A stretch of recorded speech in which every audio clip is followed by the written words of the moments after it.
Sada kay niliguan dari nga falls mga idol kay bugnaw kay tubig. So para sa gusto maglaag diha, libre pa ni siya karon mga idol kay wa pa Manila na human ang kuan.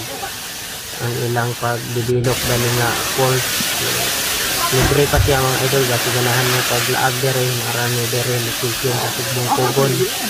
Kaulayanan. Dali katapusan siya nga barangay, kinalaasan nga barangay. Layo gini siya sa highway mga idol kung apat sa highway. So bukid ni siya mga idol, mga bugnok ang tubig. So, pagkahuman na mo kaligo dito mga idol, dire na sila nagtiwas basketball, balag uwan, tiwas kuno duwa kay nasugda naman. So muna ilang kuan direct yanhian. So